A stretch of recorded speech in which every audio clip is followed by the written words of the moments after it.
It is time for another edition of the Fight HQ podcast. Of course, I am Jason Floyd. We're here to break down UFC 302, which goes down here on Saturday in Newark, New Jersey. Of course, as always, I am joined by the fighter, Pete Rogers Jr. Good afternoon, Pete. How you doing, man? What's going on, my bro? How are you? I'm not too bad, man. Not too bad. It's a nice, I don't know what it's like up in Connecticut for you, but we are in the heat of summer. Oh, good Lord. It is awful. I mean, it's ridiculous. I walk outside the house this morning, and I'm just like, I can already feel the sweat coming off my forehead. Yeah, you guys got to go from AC to AC. It's starting to warm up around here. It's starting to become, pretty beautiful weather. We've had quite the rainy season. So it's nice to actually have some nice days where we can open the garage doors at the gym and, enjoy the weather and get a good workout in. And, it's hot and muggy up here. I mean, I'm sure that you can totally relate on certain days, and the heat down there is completely different. But at least you guys have some nice water to go to, or about 90% of the population down there has a pool to use. So up here, not really the case. Oh yeah, dude, I was at the pool on Saturday, and let's just say there was a lot of drinks flowing around the pool. And when two people start arguing, I go, I'm out. Yeah, exactly. Just don't even bother. Exactly. Yeah, I'm like, I'm too old for this. But yeah, it's but it was nice not to have fights last weekend. But we, of course, got fights here coming up here this weekend. Of course, our DraftKings contest is live. Go ahead and get into that. The link for that is in the description below, so be sure to check that out. And congratulations to P. Warner 5 taking down the last contest there, scoring 571 points there for UFC Vegas 92. Of course, had Lerone Murphy. If you didn't have Lerone Murphy, you weren't cashing. I mean, 155 points there for Lerone Murphy. 4 takedowns, 220 significant strikes, and 319 control time minutes there. So you had to have him. Also had Chaos Williams, Thimba Garimbo, Umar Sy, and Carnelossi. Of course, Carnelossi got that DQ win. And then, of course, the only loser that he had in his lineup was Pinheiro, who got 13 points. Congratulations to taking down that contest. So getting that contest right now, I'll straight up, I have been sucking in the Fight HQ contest recently, man. I am on a bad streak. Yeah. Hey, it's okay. It's how it happens. Those several weeks where I forgot to enter into our own contest, those like 3 zeros really have me, have set me back pretty significantly in the standings. But it's fun. And last week we had, 2 weeks ago, we had Lerone Murphy go up against a test in Barboza, and he passed it. You know what I mean? Like if you beat Barboza, you're good. And, he always showed that he had, some promise within the division, but that was a tough fighter to deal with. A lot of people can't deal with Barboza, and he just put it all together. He looked great. Barboza didn't look good at all from the get-go, and Murphy, outside that up kick, I don't think Barboza had, much of like 30 seconds of winning that fight, and Lerone Murphy was pretty dominant. I mean, look, I'm over here looking at this Pete the Heat lineup. You stacked a fight. Yeah, I did. I try to big brain things sometimes. I don't even remember which fight I stacked. The Yanez Salvador fight. As possible. Yeah. Which one? The Yanez and Salvador fight. Yeah, I only did that because of price. And I didn't think Yanez was going to necessarily get a first round KO. I was like, thinking that it could go later, and it being a lighter weight class type of fight, it could have had a crazy volume, and Salvador was just so cheap. Did I think he was going to win? No. But I was just punting based on score, and I still thought Yanez was going to get the victory. I also thought Yanez could utilize his wrestling and possibly try to just make it a safe win. He didn't have to do that. I still think he's kind of making some similar mistakes as to what led to his defeats, but he got away with it against Salvador. So, I mean, that was a pretty cupcake matchup compared to the rest of the fighters that he was facing, on his way up. No doubt about it. Of course, get in that contest. Also, be sure to join our Discord channel. Totally free to join. So great conversations going on there. We just added a betting channel over to Discord. So talk about the betting side of it, as this is as we start to kind of move into UFC 302. As when I first started kind of looking at the betting odds and the DraftKings salaries, one of my first initial thoughts, Pete, was like, man, we've got a lot of minus 200 and above favorites on this fight card. And, as I think about game theory for this one, like, I think where game theory probably starts for me is the 8,200, 8,000 fight of Kopylov and Almeida, because of how many big favorites we do have on this fight card. I'm sitting there in that low 8,000 range, high 7,000 range, and going, who I need to go to. And that's the fight that I found myself really looking at, saying, probably got to take a stand on one of those guys. Yeah, it's tough, right? I mean, when you don't like underdogs, that 8,200, 8,000 fight really helps you out when it comes to building lineups. As far as like UFC career, I think Kopylov has showed to be a prospect within the sport, and he's a guy that's gotten better as time has gone on. And now he's going up against a willing opponent to stand and trade with him in Almeida. And this is a test, right? Like, is Almeida really as good as we think? We know as far as kickboxing, he's pretty accredited and accomplished. And, he has a win over Alex Pereira in their trilogy. So that does mean something. And he holds a tremendous amount of kickboxing experience. If Kopylov goes in there with just a kickboxing mindset, I think he could have this fight slip away from him. I really do. Now, if he goes in there with an MMA mindset, I think that Kopylov should make this look pretty easy, because if you can blend the styles and blend the striking into the takedowns, you are the MMA fighter. You are a guy that has 15 MMA bouts. Go in there, put it all together. And in the past, Kopylov was taken down and controlled. Do that to Almeida. We've seen it happen. He's worked his way back up. And it just comes down to who implements the correct game plan. That's probably the hardest fight for me to call. And granted, it is the pick'em of the card. So I feel like Vegas and the entire MMA population is struggling with the same fight. I'm kind of surprised, though, because like Kopylov has proven himself, whereas Almeida is relatively unproven in MMA. So it goes to show the respect that the community has for Almeida to be as close of a line with Kopylov. But outside of that, yeah, I'm with you, man. I'm not too big on a lot of these underdogs. I might have to punt something ugly this week, and I can't wait to tell you which one it's going to be. Yeah, I mean, I'll tell you, just looking over at Best Fight Odds and looking at the Almeida line here. So it was started at plus 105, and the betting public has been betting both sides of this matchup, now minus 118 over for DraftKings Sportsbook. But yeah, that's one of the matchups I've been looking at. You look at that 7,400 and below, Pete, man, there is just not a lot you like there. I mean, Dustin Poirier is going to be popular because of the price tag, but like, I think stylistically it's a bad matchup. I mean, over under, how many guillotines does he go for? 2.5? I hope he doesn't go for any. I mean, my gosh, he is. Did you see the fact that he said if he submits him via guillotine, he's going to get a statue put in his front yard? I mean, yeah. I mean, that's how ridiculous that accomplishment would be. I mean, the guy, I've watched him train. I've trained alongside him. I've been saying it for years, Jason. I have. That his jiu-jitsu is really good and really sneaky. I've watched it happen. I've been saying it for years. I've seen him submit people with the guillotine. I've seen him submit people with his darts, with everything. But I do think that like styles make fights. This is probably not the style you want to be on your back attempting a guillotine in. Yeah, I mean, it's just like I look at all these 7,400 below. Paulo, Costa. I don't, from DFS perspective, really don't like the co-main event. If it was 5 rounds, I might be a little bit more interested, but being 3 rounds, I'm just not really that interested in it. What's that? Isn't it 5, Jay? Is it 5? It is 5 rounds. Yeah, it's a 5-round co-main. I'm pretty sure Strickland leveraged that. I'll have to double check that. I was figuring it was a 3-round fight. Oleksiejczuk, I think, is a interesting underdog this week because it's at 185 pounds. And I think Kevin Holland's better at 170. He's going to be undersized at 185, no matter who he goes up in there against. Romanov, we all know the issues that are there. I mean, my God, man, has my guy fallen off or what? Like, yeah, you talk about one of the most rapid declines for a prospect out there. I mean, like, he got figured out, and he could possibly have 3 losses on that record with the Juan Espino hold dilemma. I mean, like, when he gets hit low and he's gassed to can be, and basically just finds a way out and quits so that, the fight can get stopped and go to a decision.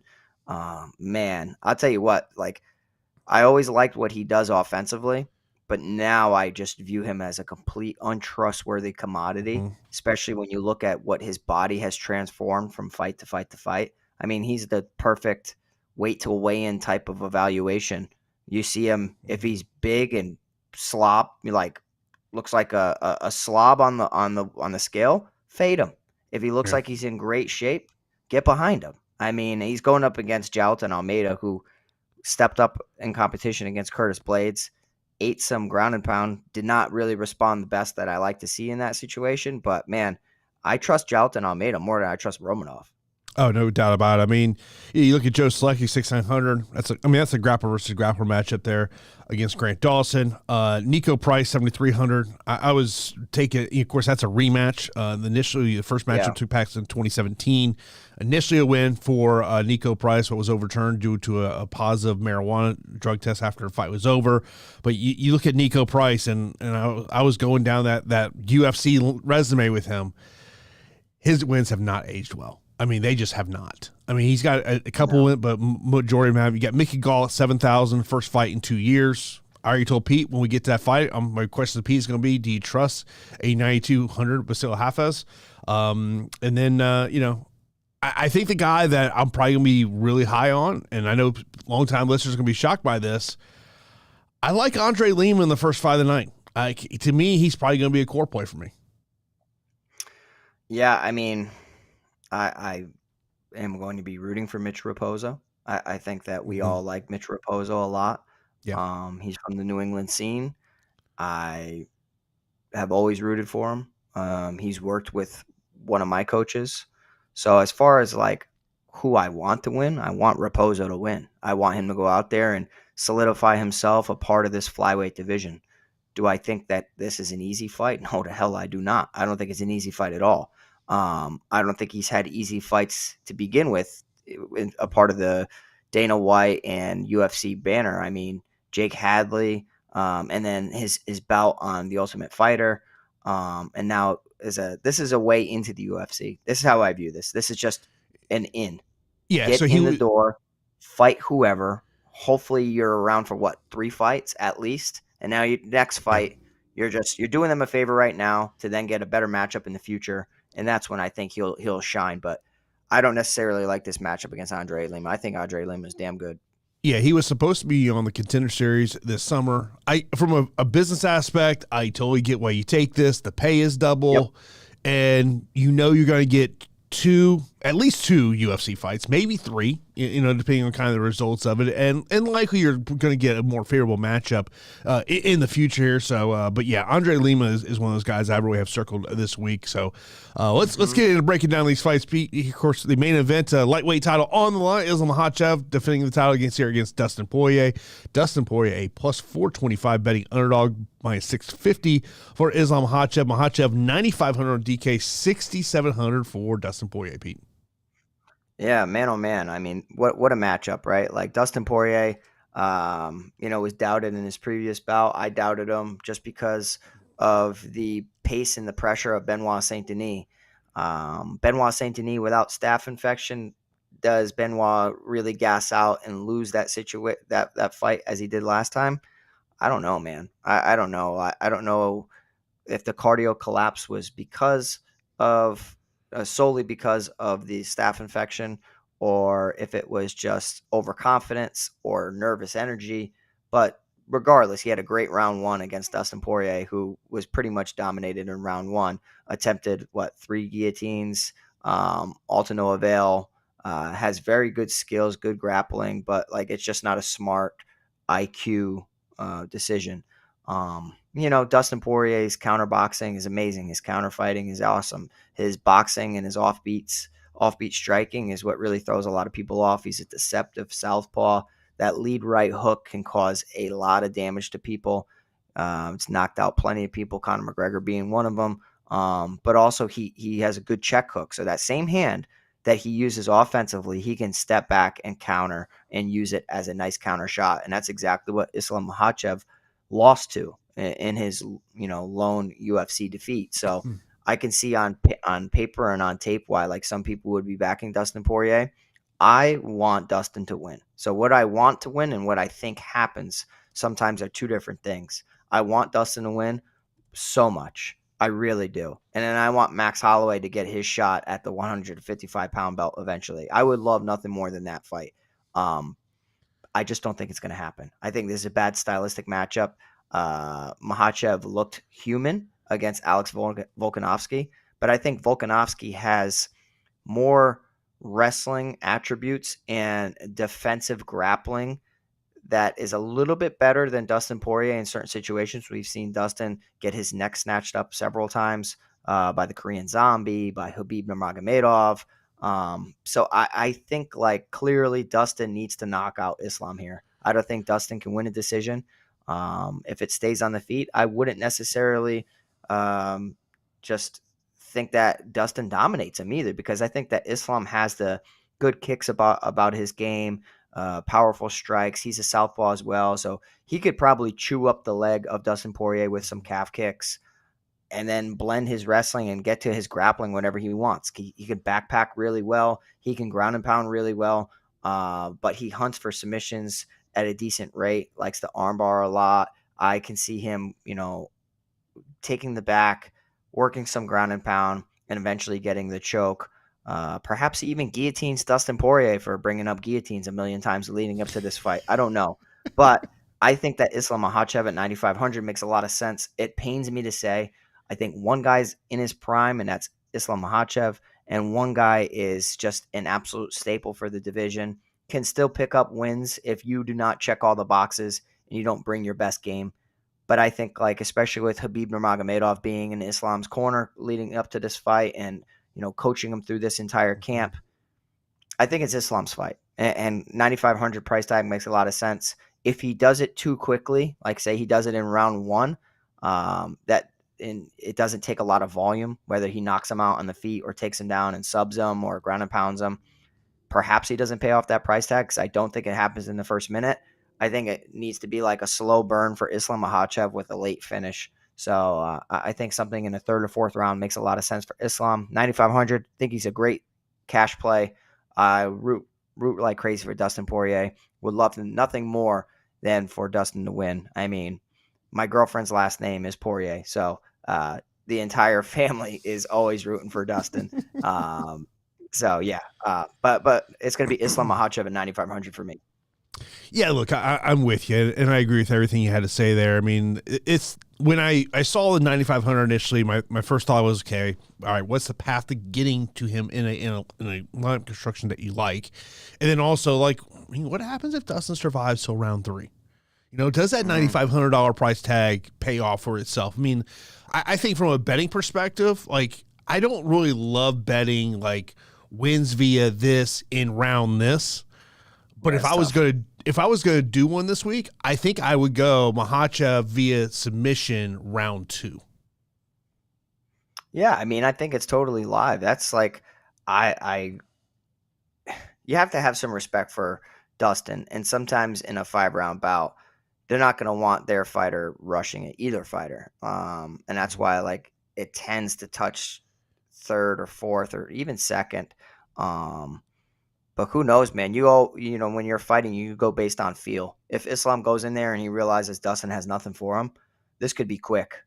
But it also could be like, gets hit with a shot, gets that little respect for Dustin. He's a little tentative now, and then it's like a later finish. I mean, if you look at it in previous fights, like Islam Makhachev, he finished Drew Dober in the 3rd round, Thiago Moises in the 4th round.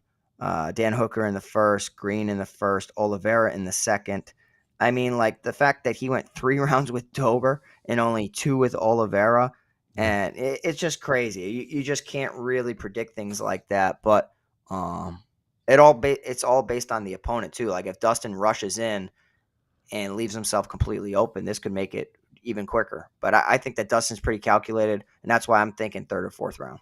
Yeah, I mean, I think that if you're going to go in there with the mindset of you're rostering Dustin Poirier, you got to hope this thing hits the 3rd or 4th round for that price tag. And you talk about this every episode of finding that fire that maybe can get you 30, 40, 50 points in a loss that ultimately helps you be optimal. But look, I think Islam Makhachev may ultimately go down as the best lightweight of all time. He may, pass his protege in Khabib Nurmagomedov just because of the amount of title defenses that he had there. But I'll say this, if Dustin Poirier pulls this thing off and a certain somebody wins on June 29th, you know who Dustin Poirier's first title defense will be against. Yeah, I'm with you. I think that's that's the kind of what the UFC would hope for. Yeah, that is our that's the UFC's dream is right. And then honestly, if say that fight happens, then the winner would face Max Holloway because they both have history. Conor has history with Max, and so does Dustin. So it'd be pretty awesome. Dustin's 2-0 on Max, but still, I mean, I'm surprised that Max didn't necessarily jump the line with that crazy UFC 300 performance. So, lightweight division is always exciting. Look, I think at the end of the day, this is Poirier's last chance to become a UFC champion. I don't think he's going to get another chance to potentially become a UFC champion. I was actually just I was logging a Prize Picks. We haven't talked about Prize Picks here in a while, and I'm just trying to find the MMA lines here. Do they not have MMA anymore? Aren't you in a banished state? I can still log into the account, but yeah, I can't play. Yeah, I don't know either. I don't even have that app. But yeah, I just logged in on my desktop here, and I don't even see any MMA lines. Wow, probably should have looked at that before the show. Hey, no, you're good, bro. This is our nice little breakdown for UFC 302 or what's it? 302 or 301? 302. 302. I don't even know anymore. Dude, I when I initially set up the stream, I titled it UFC 303, and then I was like, oh yeah, that ain't right. Hey, it happens. It happens. You're better than me with this stuff, so I don't blame you at all. Let's move over to the co-main event. You got Sean Strickland taking on Paulo Costa. Did look up, but it is a 5-round matchup here. Sean Strickland, a minus 245 betting favorite, plus 200 for Paulo Costa. Strickland's 8,800, and for Costa, he is 7,400. And Pete, I'll give you a little note here because I was looking at some various things this week. This is the first time since 2017 that Paulo Costa has had multiple fights in a calendar year. Yeah, kind of crazy. And yes, we do have MMA on Prize Picks. They have basically a free prop of Dustin Poirier's over 0.5 significant strikes. I mean, honestly, I don't even know if that's free. Some people think that he's not even going to land a strike. So, I mean, damn. But yeah, that's their free offer. They got tons of different lines out there. Now, I mean, Paulo Costa is a guy that I think in 2017, burst onto the scene, crazy power. Guy came out of here. He looked like he was, Arnold Schwarzenegger's son, completely jacked out of his mind, knocking people out, just beat the hell out of Uriah Hall, had a war with Yoel Romero, dropped him, got dropped, just a completely crazy war. And then since then, it's been like one fight a year or multiple pullouts. And, he just had a bout against Robert Whittaker. And, when you get desperate on certain cards, you go for certain underdogs. And I saw Paulo Costa hitting pads and training throughout camp and seeing how nice those kicks looked. And I was like, you know what? I think that, Robert Whittaker's chin is somewhat shot at times. I mean, the way he looked against Dricus du Plessis didn't inspire any confidence at all. And I was just like, you know what? Let me take an underdog shot. $7,200 for Paulo Costa. It didn't really work out. I mean, he got just pieced up with straight punches a lot. And, Paulo Costa landed some great stuff, landed a beautiful kick that put Robert Whittaker on skates, had him all over the place wobbly, but still wasn't able to put him away. Previous to that, fought the ghost of Luke Rockhold, and somehow that turned into a war and was unable to finish Luke Rockhold, who in multiple fights and multiple situations has a horrible chin. So I was kind of really surprised about that. So it's do we overrate his power? I feel like we might overrate his power a little bit, but his skills are very, very good. He's very, very sharp. He has thrown high volume in the past, but losing a 5-round decision to Vettori doesn't really make me feel, it doesn't inspire a ton of confidence when you're going up against a former champion, Sean Strickland. With it being 5 rounds, I'm interested in this fight. If it was 3 rounds, I think that Paulo Costa has a better shot than it being 5 rounds, because 5 rounds, it allows the champ to kind of work into the fight, get his reads, take a couple rounds off, come on late. And I just think that it really favors the veteran who's been in title fights and made Israel Adesanya look pretty human. Did the same thing to Nasruddin Imavov, Jack Hermanson, Uriah Hall over 25 minutes. So, I definitely think the 25 minutes favor Sean Strickland. The one worry is if he gets caught with a big shot and gets knocked out. But nothing of late has shown me that he's going to get caught and knocked out. I mean, you had Alex Pereira knock him out. You had Zaleski dos Santos hit him with a spinning hook kick. Outside of that, I just don't see something crazy from Paulo Costa landing and knocking him out. It definitely could happen. Perhaps I was one fight off, and this is where I should be backing Paulo Costa. I don't know, man. I just saw Costa get hit with way too many jabs and straight punches and put his back up against the fence and kind of get teed off on in moments. When he goes, he looks great and he looks dangerous. It's just I would expect him to knock more people out than he does. I would have expected him to knock out Luke Rockhold, expected him to possibly knock out Robert Whittaker coming off of a Dricus du Plessis, career-changing knockout. So, yeah, I'm going to be picking Strickland. I think the volume is great for 5 rounds. The pacing is great. The skills are great. And a 5-round decision to Dricus du Plessis. He scored 71. He walks people down. He breaks them. He slow cooks them. So 8,800. I'm gonna say that Sean Strickland is one of my favorite players on the slate. If you would like Paulo Costa, by all means, I could see it because he hits and he might have the more thud to his shots. But I'm gonna go with the guy who throws a little bit more volume and is a little bit more consistent. So give me Sean Strickland to win a decision here at 8,800. Yeah, the one thing about Paulo Costa, it's what's his best UFC win? I don't know.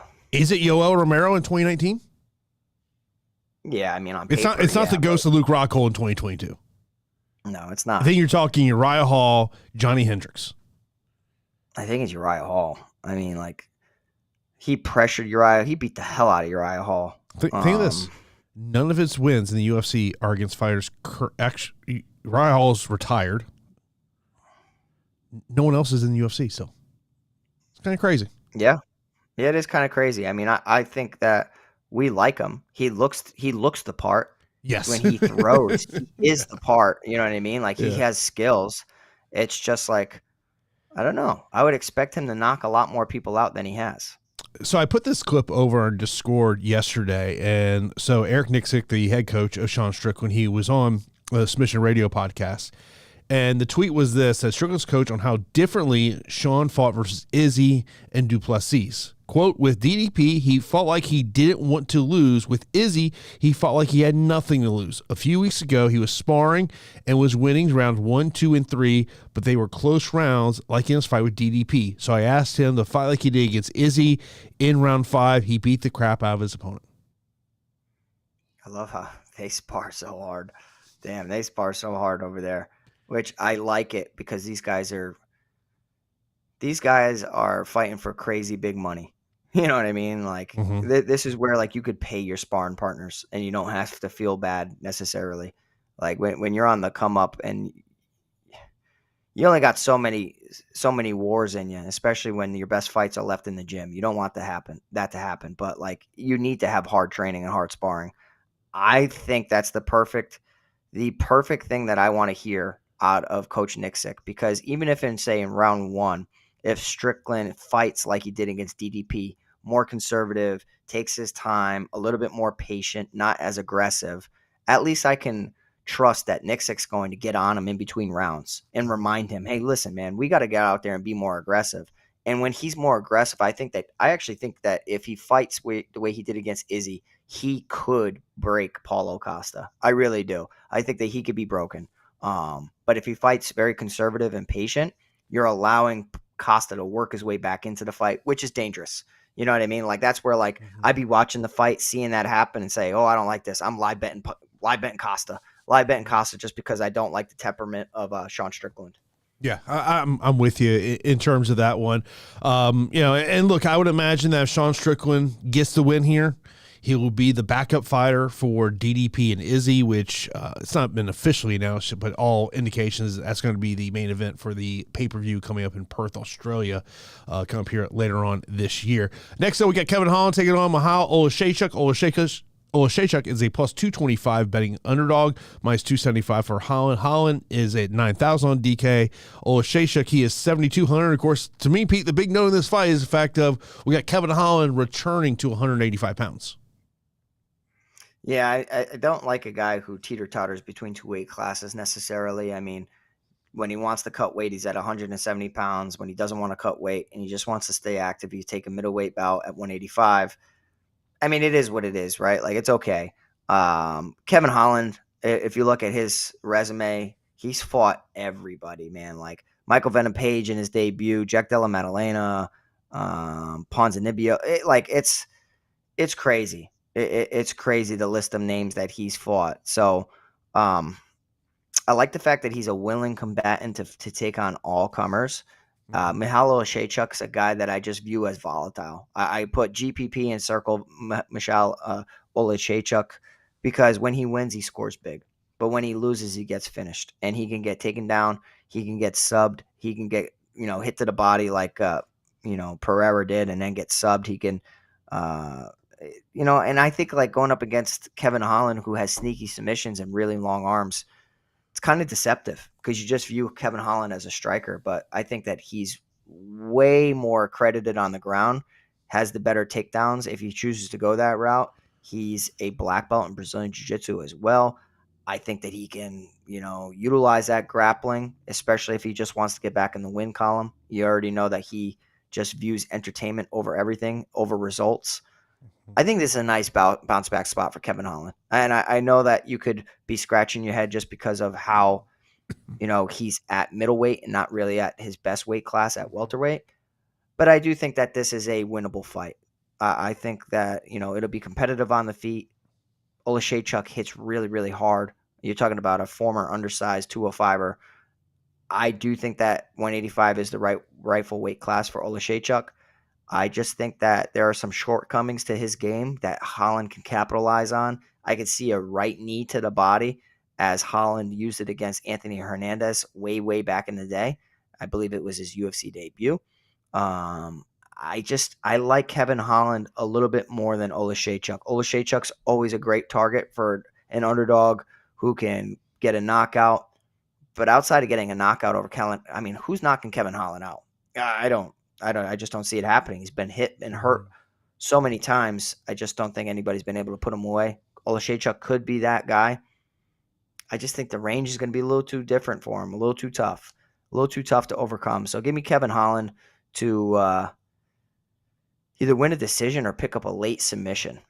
I'm going to back Kevin Holland. Not my favorite DFS play, though. I'll tell you what. Like, there's some better 9,000 options. 9,000 flat for Holland.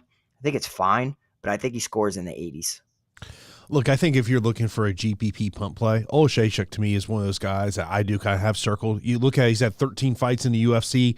8 of his 13 fights have ended in the opening round. I want to say he's only been to the third round 2 or 3 times in that situation. So, I mean, if you're looking, to me, it's just one of these weeks where it's just not a lot of pump plays that I really love. And so I from a GPP upside, I do like the Oleksiejczuk, but one thing he is going to have to overcome is that no sizable reach disadvantage he has. This one 81 inches versus 74 inches, but it's also, to me, it's Colin at 185. I just think he's better at 170. That's just that's the way I view it. Let's move over next. So we got a heavyweight matchup. Jailton Almeida taking on Alexandr Romanov. Romanov is a plus 235 betting underdog, minus 290 for Almeida. Almeida is 9,100 on DK, and Romanov is 7,100. Pete. Good God. I hate to be, not backing my boy Romanov, but I mean, he's got to prove it to me. And the reason he's got to prove it to me is just because, like, he's looked awful. I mean, he lost to Marcin Tybura, got 2 takedowns, had a reversal, had 5 minutes of control time.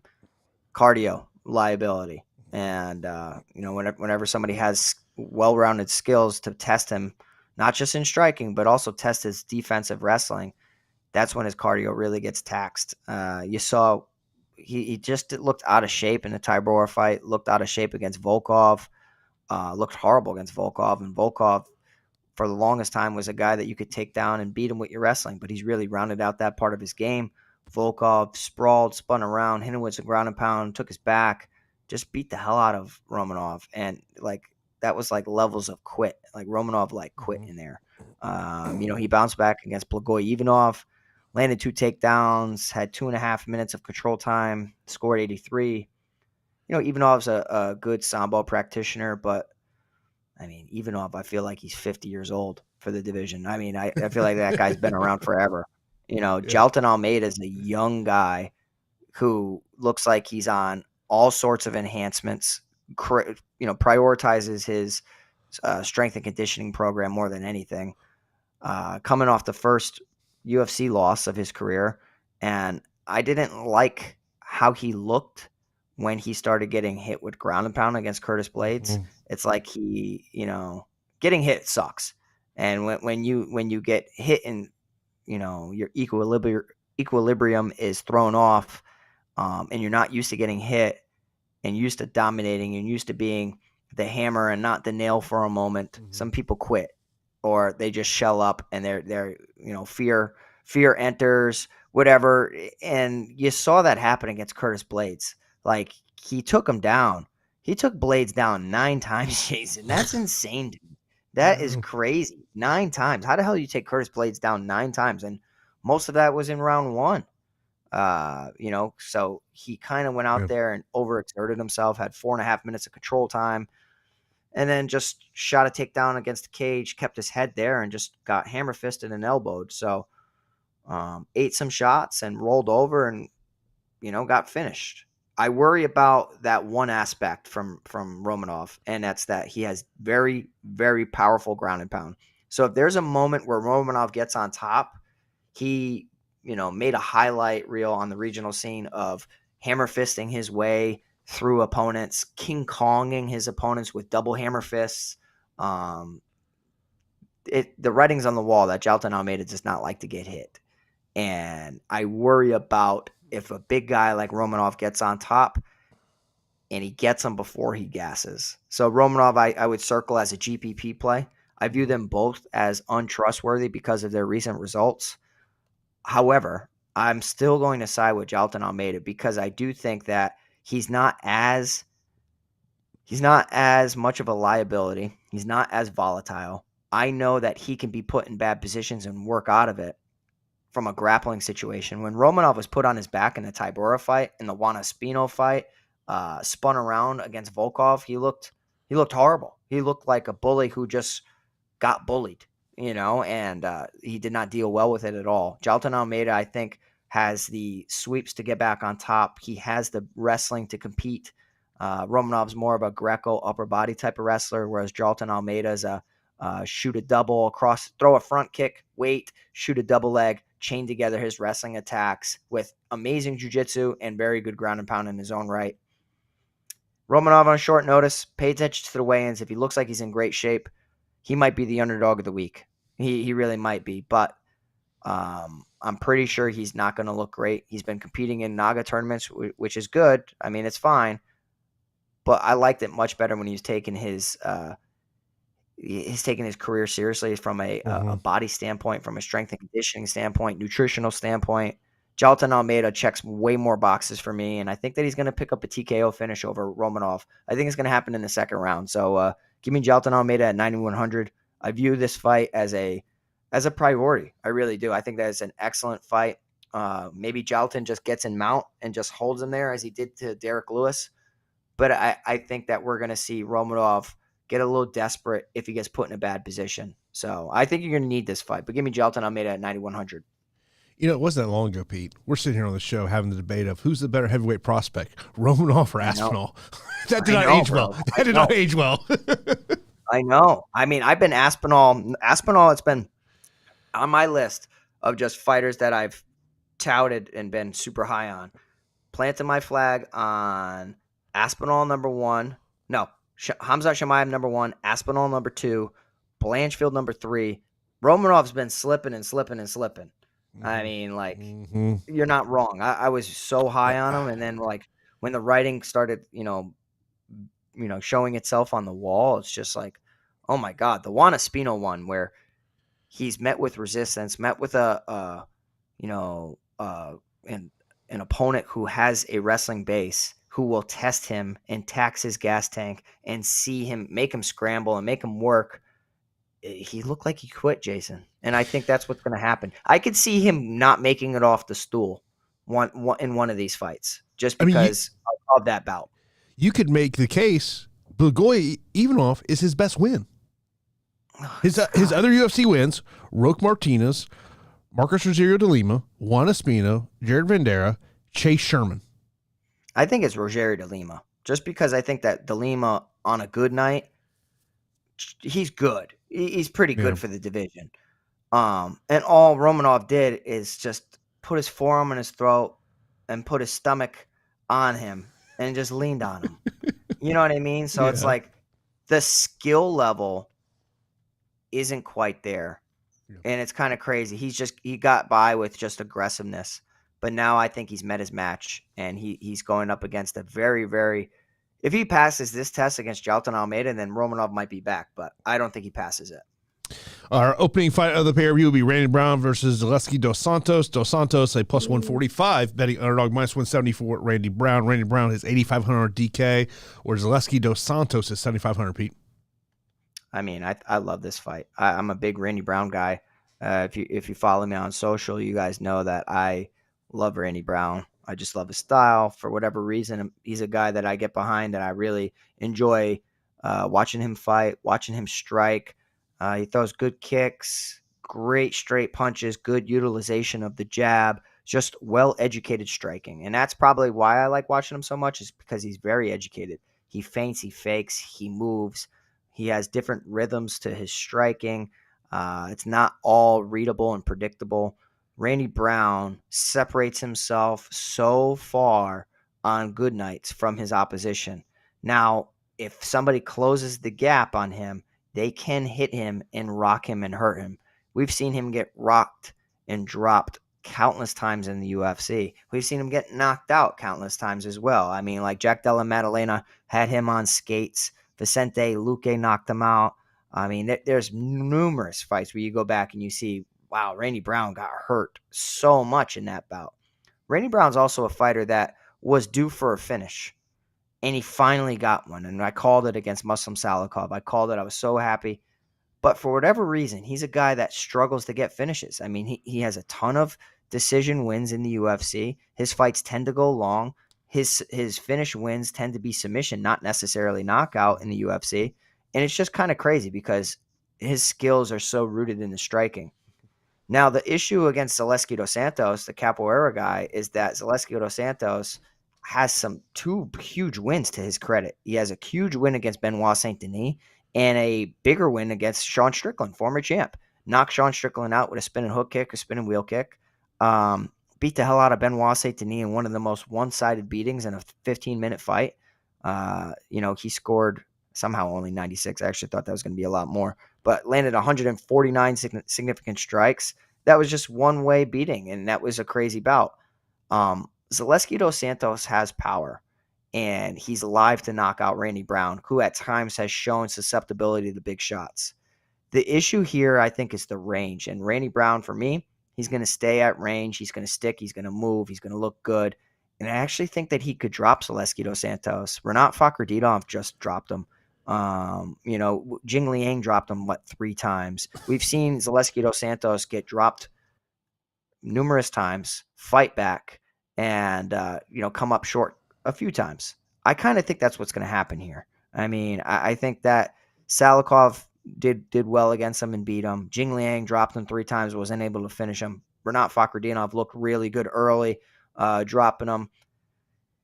Give me Randy Brown to win a pretty dominant decision here. But like I said, I put an asterisk next to this fight because I could see Randy Brown picking up another knockout over Zaleski dos Santos. And it kind of just it he works into it, and it's like a second or third round, KO. I can also see like on an exchange where Randy Brown's winning the majority of the fight, and in a 10-second little clip, Zaleski dos Santos throws a combination and lands a big shot and stumbles and wobbles Randy Brown and could possibly lead to a finish. But I'm going to trust in the mid-range guy and Randy Brown at 8,500. He kind of seems like a fighter who's in his prime years. Everything's clicking, and he's a guy I like to I like to root for. So give me Randy Brown. I do think that he is wise enough to avoid the power of Zaleski dos Santos.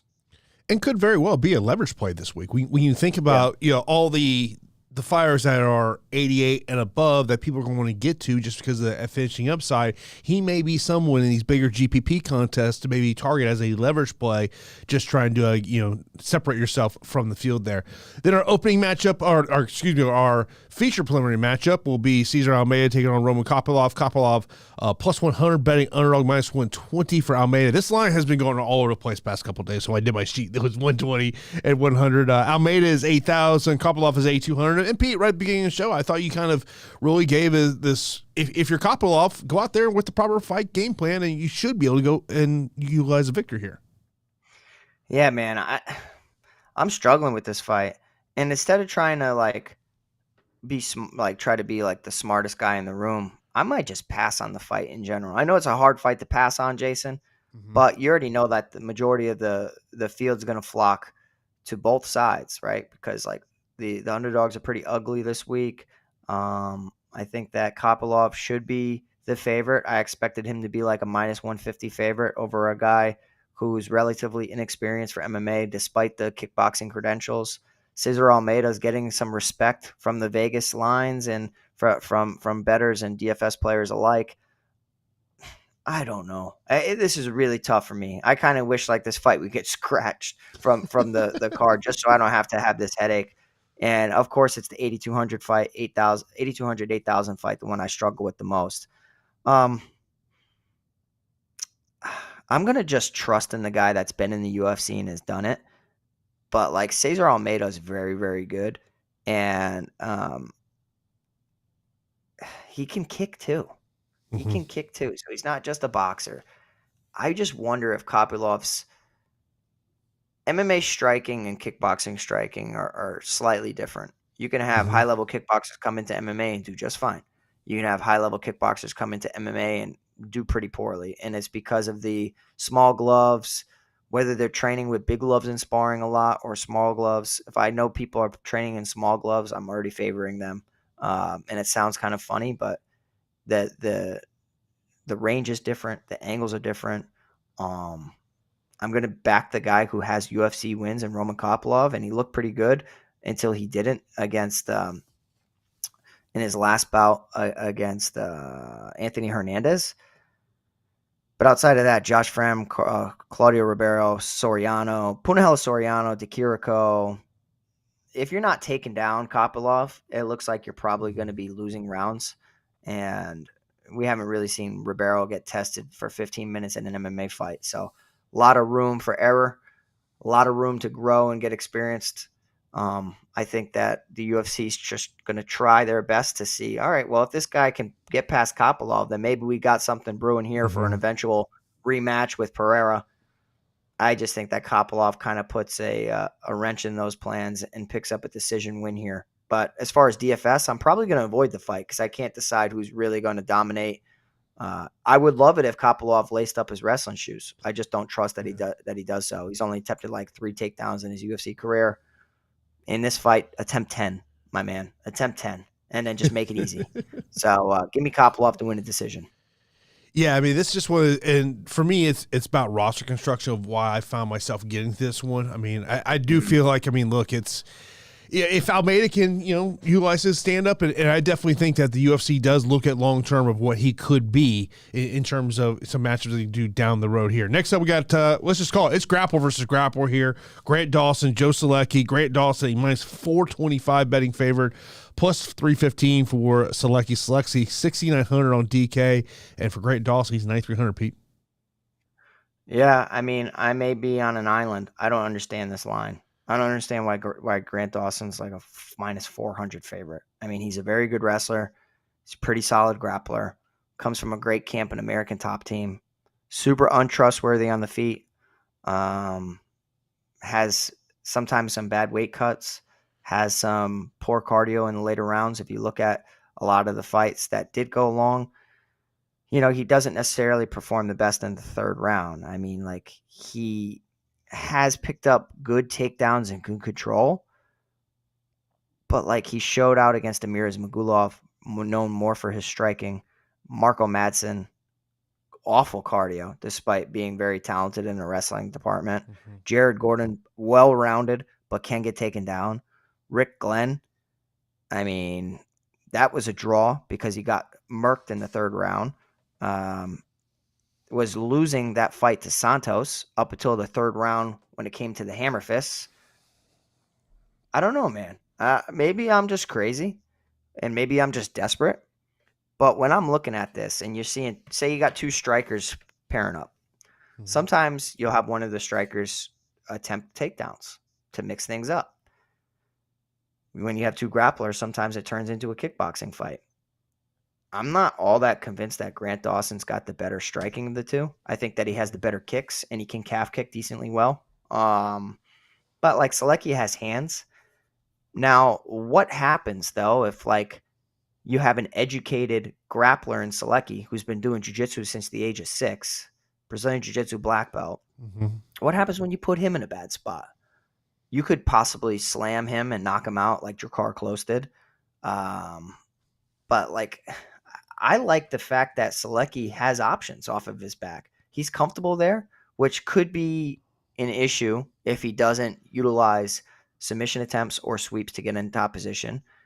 If he's just comfortable on his back, then, you're losing the fight. But what happens if he initiates the grappling and the takedowns?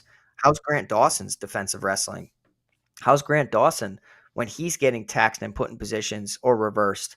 I view this fight a lot closer than what the line suggests. And that's just me. I mean, Grant Dawson's always been super hyped.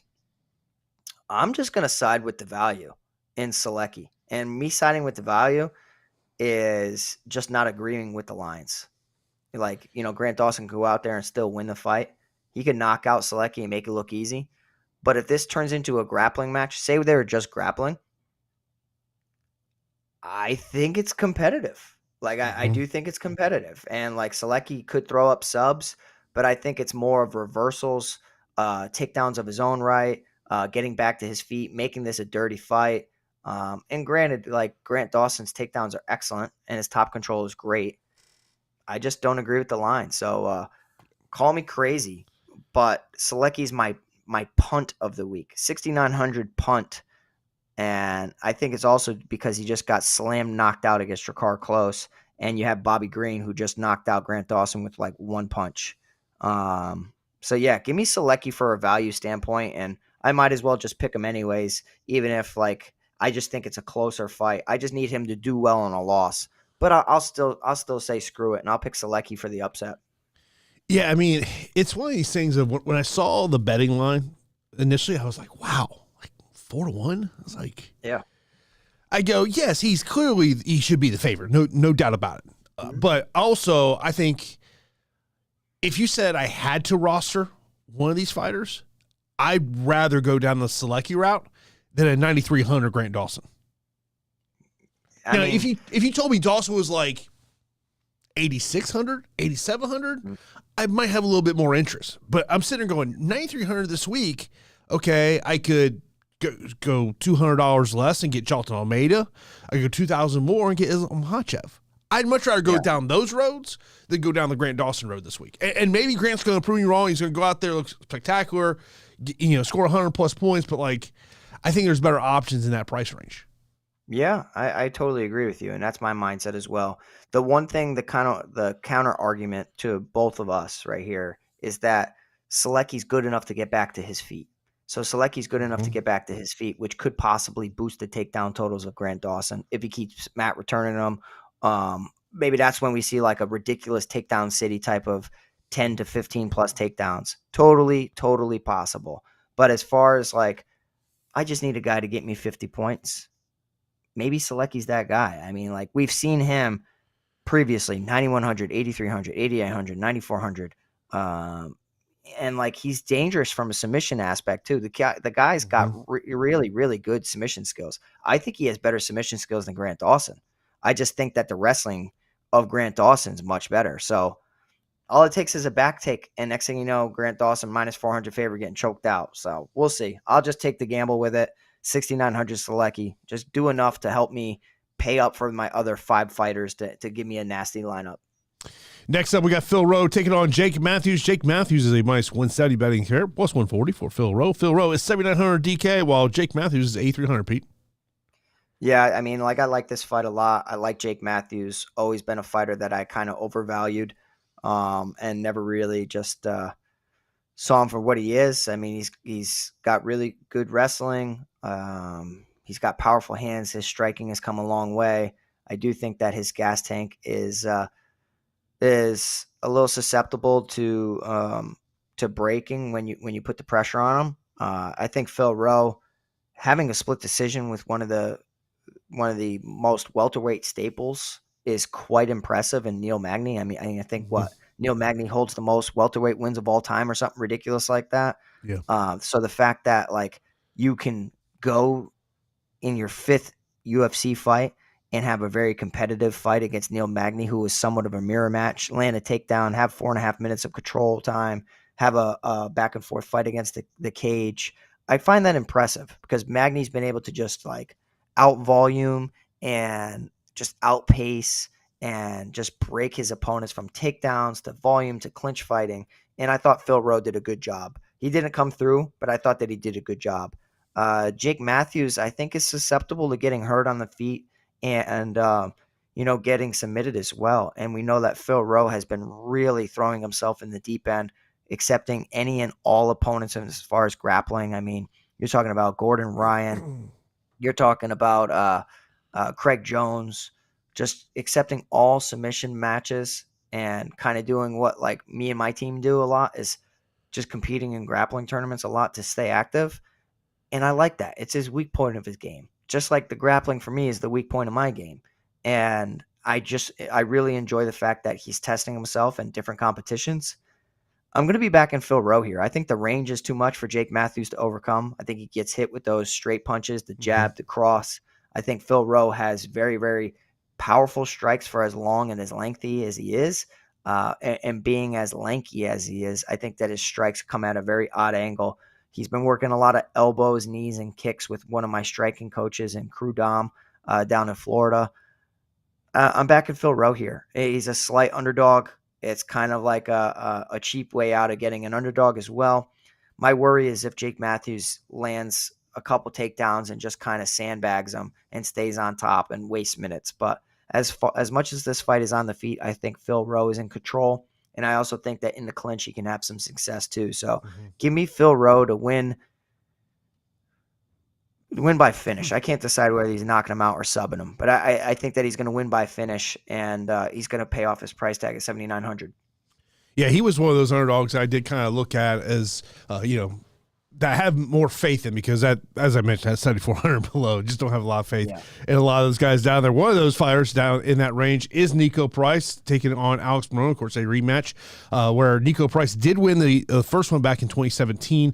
He is a plus 200 betting underdog, minus 245. Morono. Morono is 8,900 DK. Niko Price is 7,300. And of course, as I mentioned, initially a TKO victory, but Niko tested positive for marijuana, which at that time, you could not have in your system. And since 2020, Niko Price is 1-4 with 1 no contest. My Lord. Yeah, I think that, they're on 2 completely different trajectories within the UFC. Niko Price grasping for his job, whereas Alex Morono is, he's been pretty damn good past 5 years, or past 3 years rather.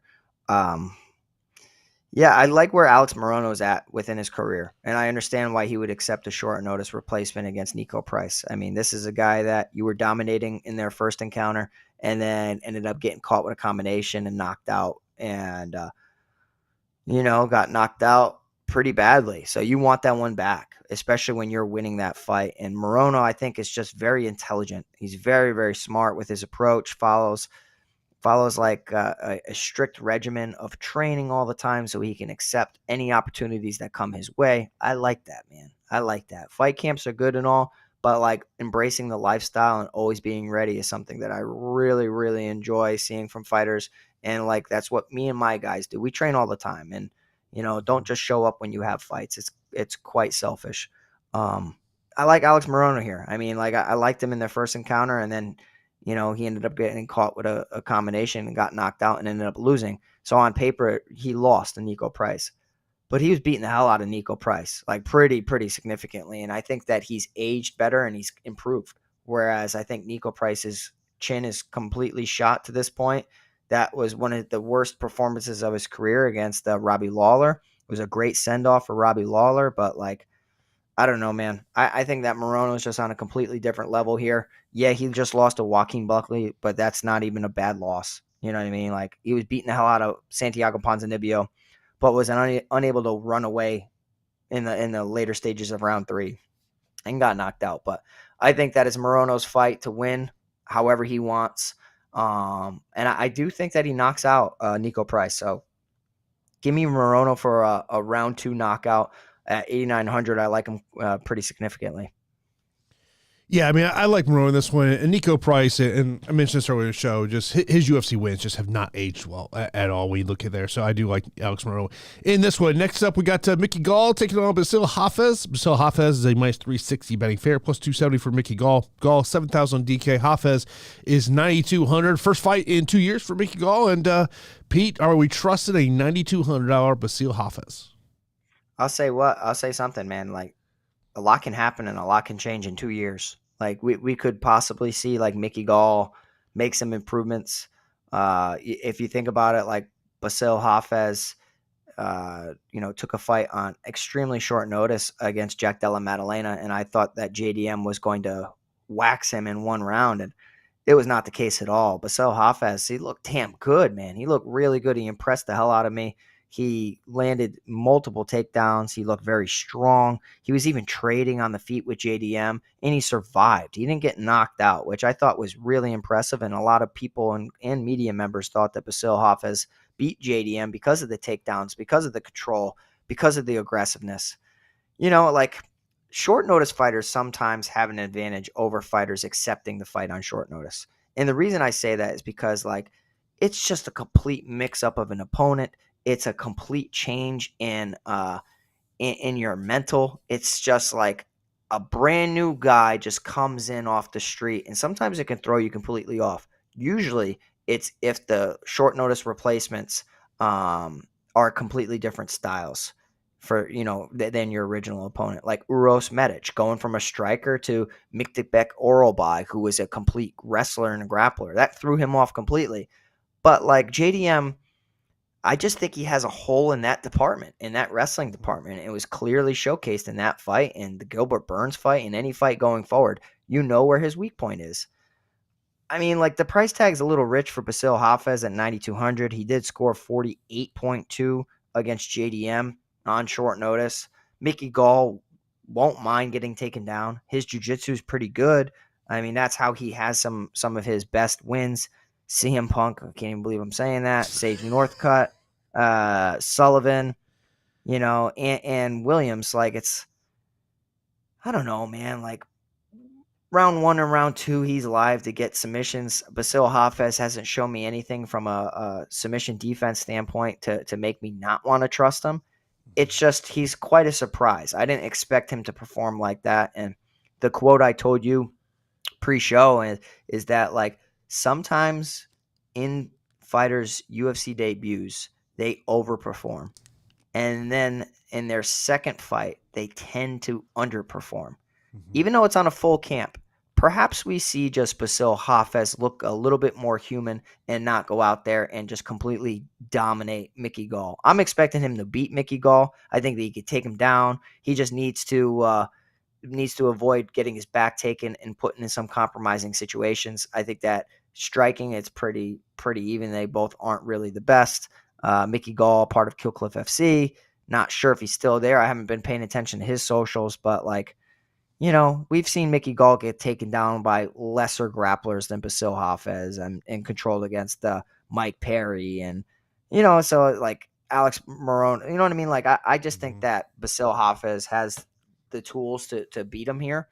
It's just like quite a wide line and a little bit of unknowns. Don't really know my true feelings on Bassil Hafez and don't really know my true feelings on Mickey Gall coming back off a 2-year layoff. So I'll take Bassil Hafez to win the decision, but I don't know. I might let other people get a little bit more aggressive on him. Like if I say you have to roster one or the other, Bassil Hafez or Grant Dawson? Bassil Hafez for me. I don't mind getting to Bassil. It's just like you're taking your opponent to where they want the fight. Like Mickey Gall on his back, he's fine with it, which could lead to reversals, could lead to triangle, could lead to a submission off of his back. It's not like he's facing a striker where he's putting him where he's uncomfortable. I mean, like Mickey Gall could just be on his back and lose 15 minutes, no problem. But it's dangerous. Yeah. Yeah, I don't love either one of those this week. Next up, we got Ailin Perez taking on Jocelyn Edwards. Of course, if you don't know the backstory, these two got into it in the last year. So the UFC counting, I'm surprised that UFC doesn't have some type of security footage that shows this one, but we are here. Edwards a plus 165 betting underdog. Ailin Perez minus 195. Perez 8,700 DK. Edwards 7,500. And one of our people on the Discord basically said they're rooting for Ailin Perez because they want to see her dance after it. Yeah, I mean it's women's MMA, right? Pretty low level. I'd probably say it's like mid level. I mean, Jocelyn Edwards she's okay. She's just pretty mediocre. I mean, she's been the distance in every single fight in the UFC. Has wins over Yanan, Pascual, Kim, Pudilova, and that Pudilova one comes with an asterisk because a lot of people felt she lost that fight. And you have Ailin Perez, who lost her debut to Stephanie Edgar, but completely dominated Evan Smith, and then has a victory over Pudilova. And how she won those fights were because of her takedowns and her top control. I mean, it only took her 2 takedowns against Pudilova, and she had 8.5 minutes of control time and lost the 3rd round and could have possibly lost the fight. The cardio completely collapsed on her. In a fighter against Ashley Evans Smith, who was able to get back to her feet, she picked up 10 takedowns. So 10 takedowns and 11.5 minutes of control time. It all comes down to, do you think Jocelyn Edwards can get back to her feet a lot? Because if she can get back to her feet a lot, at range, she can pick apart Ailin Perez with her striking. But she crashes forward a little too much for my liking. And it might not take more than a couple. It might literally take a takedown around, and Ailin Perez wins this fight, and maybe she just gets a pretty solid score and not necessarily like an absolutely must-have score. It seems like Ailin Perez will lose majority of her 3rd rounds, though. If it goes that long, she overexerts herself with the wrestling and pushes a high pace in rounds 1 and 2. I like her pretty significantly here at 8,700. Add the X factor of just bad blood. Mm-hmm. Probably going to lead to emotional fighting, which leads to grappling, which makes me want to lean towards Ailin Perez here at 8,700 as a decently strong mid-range play. And, Jocelyn Edwards, if she wins, it's probably a decision because it would really blow my mind if she picked up her first finish. She can throw with crazy volume if it remains on the feet at space. So I really hope Ailin Perez just mixes in takedowns because at range, I think she might be a sitting duck.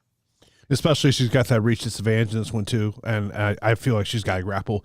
In terms of this one, then our opening matchup, you got Andre Lima taking on Mitch Raposo. This is for Andre Lima. This is now his 3rd opponent for this fight card. Mitch Raposo stepped up here on I want to say he got this fight last Tuesday, Wednesday, somewhere in that range. He's a plus 200 betting underdog, minus 245 for Lima. Lima A600, and for Raposo, he is 7,600. Pete. Yeah, I mean, I kind of touched on it earlier. I'm rooting for Mitch Raposo. I think that he's very talented. He's very skilled. He hits pretty hard for a flyweight. He has good offensive wrestling. I think that, this is a step up in competition, pretty significant step up, but that's what a guy of Mitch Raposo's caliber is waiting on. He's waiting on just an opportunity. an opportunity to prove himself that he's capable of beating Andre Lima. You know, if you look at Andre Lima's previous fights, I mean, just take him down. Like, that's the goal. Take him down. Take him down and win minutes. And then win the majority of the minutes. All you got to do is win 8 minutes, okay? And then hopefully for the remaining, okay, that you don't end up getting finished. Because if you can do that, you probably solidify 2 rounds. Can Raposo do so? I think so. I think that Severino kind of surprised me with his wrestling in that bout. And Lima kept working back to his feet. And Lima ended up, picking up a win, but it was very odd, man. DQ because of biting was just so odd, especially when Severino was manhandling Andre Lima. At space, I think Andre Lima is very good. He can get takedowns in his own right. Excellent kickboxer, good kicks as well. Good jiu-jitsu player as well. He's a brown belt Brazilian jiu-jitsu. I don't know. I think there's much easier debut fights for Mitch Raposo. I'll be rooting like crazy for him. I don't love the matchup for him, though. I hope he proves me wrong because I'm rooting for him, as I've said 6 times. But I'll be going with Andre Lima here, and I think my anticipation for this, Jason, when I was looking at the lines, I'm like, oh, we don't have a 9,400 fighter. It makes sense. I think Andre Lima is going to be it, and then the salaries come out, and he's 86, and I'm like, that's kind of a core play. That's kind of a core play, Jason. 8,600, that's like a gift, I think. I think that price tag's a gift. Now, does he win? I don't know, but I think that for as talented as he is, I expected him to be a lot more. I mean, this is a guy who was just 9,000 against Severino. Now against a short notice opponent, he's 8,600. Okay. It doesn't make sense to me, but I'll be picking Severino to win. Rooting for Raposo, though. Yeah, I thought that this line was going to be higher than what it is. Yeah. And look, as I said at the beginning of the show, I totally understand why Mitch took this fight. Business wise, it's smart. It's smart to do it. It's just it is. With what the more pay you get than fighting a dinner series. But yeah, I like Andre in this one. Let's get into our straight up fight picks. We'll get some listener questions in here. Main event, to me, it's easy. And still. Yeah, and still. Co-main event, give me Sean Strickland. Strickland, baby. My first underdog will be Oleksiejczuk. Ew. I'm going Kevin Holland. Almeida. I'll go Almeida. I'll go Brown. Randy Brown. I'm going to go Cesar Almeida. I don't hate it, man. I'm going to back Kopylov till Almeida proves it to me. I'll go Grant Dawson. Screw it. I'm going to back Solecki. My second underdog will be Phil Rowe. Phil Rowe. Morono. Hafez. Perez. And Lima. Lima for me as well, my man. Let's see here. Get some questions. I know we got over Discord. Value plays under 8K on DraftKings and a core 3. For me, I'll start with the core. It's going to be Andre Lima, Makhachev,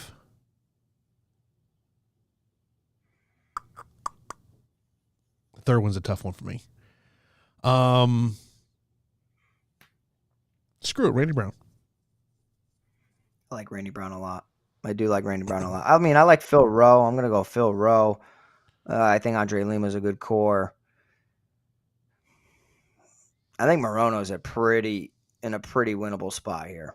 So I'll say 8,900 makes a lot of sense too.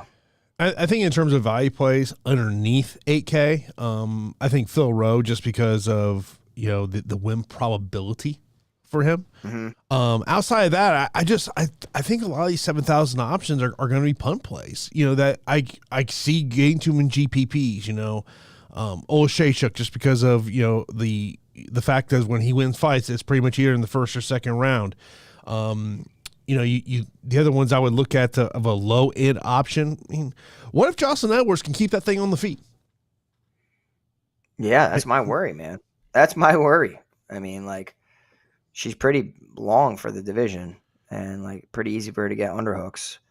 It's like I still think like if you just bet most women's MMA underdogs, in the end, I think you come out ahead. I really think you come out ahead. Oh, yeah. So like any moment, I don't mind it. It's 7,500. I mean, she makes the lineup easy. I don't think she scores great, but she doesn't necessarily have to. She's 7,500. Yeah. Get a couple of questions here from Tristan. His best leverage play. I think there's a couple interesting potential leverage plays. The two I would throw out there, I think, is Randy Brown and Ailin Perez. I'm gonna go Randy Brown and Alex Morono. Now I don't have ownership in front of me, but I think that Morono, when you get knocked out, you lose to a guy. Yeah. That's just like different reasons to win. And I just think that he's looked so much better than Niko Price to this point. Best takedown upside. I think there's a couple of candidates on this one, though.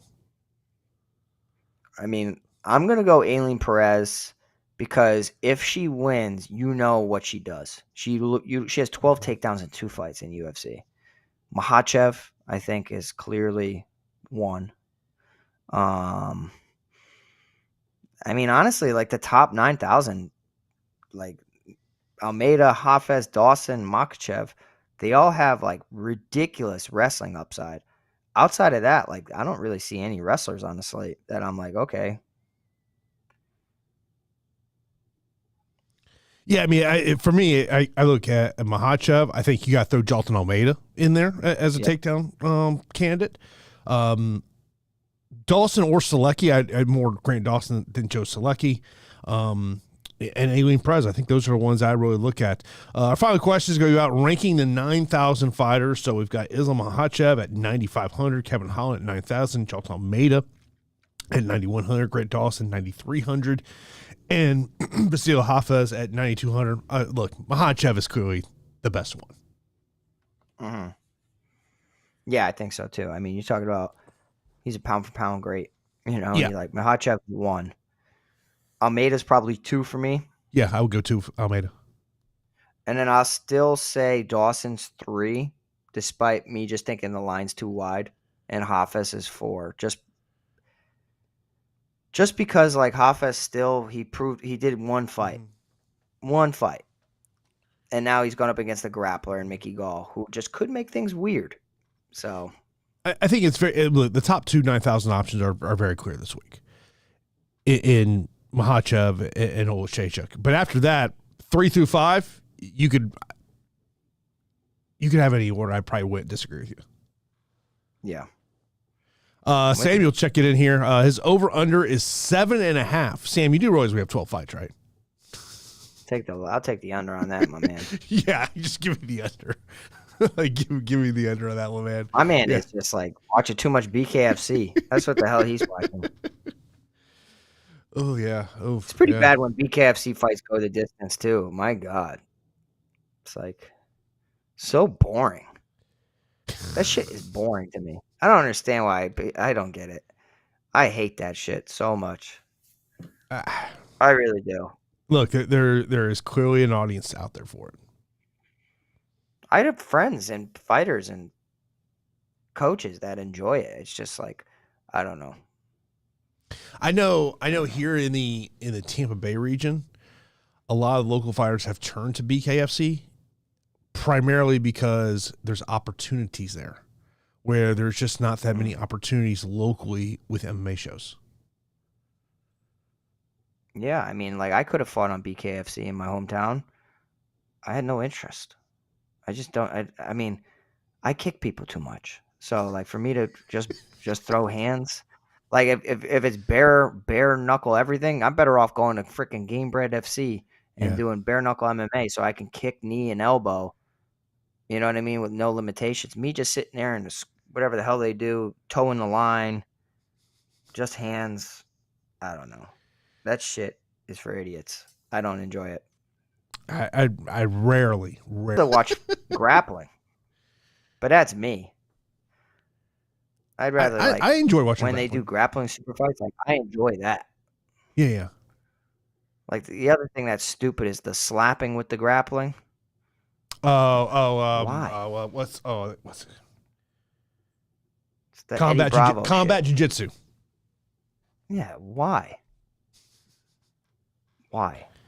Next thing we know, we're gonna throw a weapon in the middle of the cage and say fight, and then that's gonna be like knife fighting jiu-jitsu, and No, you know what I mean? Like stupid. No, we're gonna do a hybrid show. Okay, round 1 MMA, round 2 bare knuckle, You sound like my father. round 3 My father. power slap. No, you sound like my father right now. My dad's the greatest. He's got some wild ideas sometimes. I gotta say, can we not? Please, let's not be known for the worst ideas ever, okay? Like we don't need to do that shit. I mean, like, you know what honestly I like though? And Okay. I don't know if you've ever seen it. They've had it over in M1. They've had it in Russia a lot. Night fighting. Like they have the guys dress up in straight up knight armor with like medieval stuff with like axes. Somebody's gonna die. I don't know how nobody hasn't, but this guy's on top of the other guy with the shield, just punching his face in. I'm like, oh my god, I would watch that in a heartbeat. But like, I'm worried about people's safety in that one. But it's kind of crazy when you see people in full armor going at it. It's pretty damn awesome. It's probably because I used to go to Renaissance fairs all the time just to go and kick it. Me and my dad go there, hang out, and man, we had a blast. We had a blast going to Renaissance fairs. We never dressed up, but like, I don't know. I love those type of movies, that type of fighting. I think that stuff's pretty cool. So what you're telling us is next fight we're rolling out in a Renaissance outfit. Hey, I mean, I would be down. I think I was born in the wrong time. I really think I was born in the wrong time. I was meant to do stuff like that. Like as corny and as silly as it sounds, like, I don't know, man. I have just every type of movie like that with like knights and swords and all that stuff. And I love all that stuff. Like Lord of the Rings. Oh my God. You like Lord of the Rings? No. Yeah. Something wrong with you, Jason. If my community likes Lord of the Rings, they're gonna back me on this. If you don't like you probably fall asleep with Lord of the Rings. Granted, there are some slow spots, but when Legolas is sitting there sliding down the shield, shooting the arrows, oh come on, dog. That's like, people like superhero movies. I like that type of stuff. I can watch that stuff, King Arthur, all that stuff all day long. That's why Game of Thrones was the best show out there. Never watched one episode. Oh my God, my man. And he's over here watching BKFC, throwing darts, watching BKFC. Somebody get this guy out of here. All right. Go back to Tampa Bay Bucks radio. All right. Like, hey, look, we're like literally like 3 months from our first broadcast. I know, that's true. It's like 100 days till the first regular season game. It happens fast, doesn't it? Yeah, literally, training camp starts here in less than 2 months. Man. I know. I'm excited for my Chargers. I think it's not going to be immediate success, but like, I like some of the stuff we're doing. But I'm just every year, like, for whatever reason, you just don't know what to expect in football. Yeah. Certain teams surprise you. Certain teams are horrible. Drama, trades, acquisitions, like, it's pretty crazy.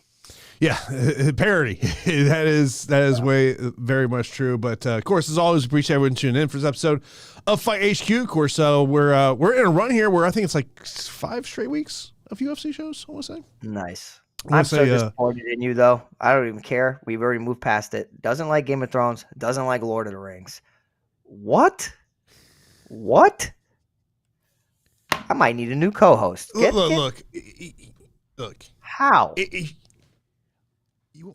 We can watch Sopranos, Sons of Anarchy. Come on. Oh my God! And I've never watched an episode of Sons of Anarchy. So. Okay, so we have a little look. I'm like, that's like mafia kind of type shows. I get that stuff. Like, yeah. All right. I mean, I'm not a big TV I will watcher. binge watch the hell out of the first 48. Oh, see, I don't. You've never watched the first 48? No. So it's a reality show where, they have 48 hours to solve a murder. And I'm telling you, you got to watch the one where it's in Memphis. The female detective, she gets in that interrogation room. She's like, "Here, honey, here's a cigarette. Open up to me." Jason's over here like in CSI Miami. That's you like it. I used to watch CSI. I was in high school. But I think you watched a handful of CSIs. I truly outside of sports, I really don't watch a lot of TV. I don't either. I only get it because of the freaking internet packages up here. We have to. Yeah. I really have no desire. Other than sports, I have no desire. Especially with like these apps, ESPN Plus. Like I don't need TV. You know? Yeah. No. It's very spot on. Even though I will say this, you know, I'm on Instagram the other day. It looks like someone's over there at the academy shining up those masks to make sure they're nice and clean. Oh, always, man. Always cleaning the hell out of the academy. Making sure that the place is always clean, tidy, and, you know, keeping good hygiene for everybody. I mean, nobody wants their face falling off because you went over to jiu-jitsu practice. You know what I mean? It's like, dude, end up looking like the Walking Dead when you leave practice. You don't need that stuff. The gift that keeps on giving. Keep that shit to yourself. So yes. I don't know how we've digressed so many different times in this episode, but I mean, I miss my boy Jason and a week away. Miss you guys, talking to you guys. Yeah, hopefully we have some cool news to share with you in by next week's episode. I was hoping to have it for this week's episode. It may not happen, but if it does happen, I think it's a pretty cool thing. So all in all, appreciate you guys supporting the show. If you can hit that like button, get us over 150 likes. Share the video, help us get to 1,000 subscribers. We've been grinding for 1,000 subscribers for like a year now. So close.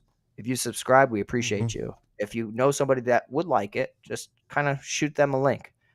We're so close to monetizing the channel like that. It'll really help. Yeah. But yeah, we're on the stretch of fights, man. So I'm excited. Yeah, share the podcast, share, you know, whether you watch this on video or if you listen to us audio, share it on your social media timelines. That would be much appreciated. Of course, we'll be back here next week to get you ready for UFC Vegas 600-2. Is it the Louisville show maybe? I have no idea. Don't ask me. I think it's the Jared Cannonier Imavov in Louisville, Kentucky, I want to say. Oh shoot. I want to say that's the one. Tell you in 2 seconds. Louisville, Kentucky. Cannonier Imavov. Oh. Yeah. It's a weird fight, huh? I will say this. I think one of the more interesting storylines going on with the UFC right now is it seems like there might be a little power struggle going on between Dana White and the executives at TKO, where there was this quarterly earnings call where Mark Shapiro is basically talking about Apex events aren't going away. And then Dana White 2 days later is like, no, I want out of the Apex. So I think we're seeing a kind of a very interesting business struggle going on here because we all know this. Like, my co-host Daniel on the MMA Report, he to me, he painted this perfectly. We have 3 levels of UFC shows. You get your premium events, the pay-per-view events. Then you got fight night cards in front of fans. And then we're just doing some fights at the Apex. Yeah. I mean, the Apex wouldn't be so bad if they had like really nasty fights about it. I mean, like, yeah, well, we see those fight cards. Like, yeah, exactly. Yeah. It just not even Dana White Contender Series fights half the time. Exactly. But yeah, it's an interesting time right now in the world of MMA. As always, appreciate everyone tuning in for this episode of the podcast. Of course, we'll be back here next week. Get you ready for another round of UFC fight cards. So we'll talk to you next week right here on the Fight HQ podcast.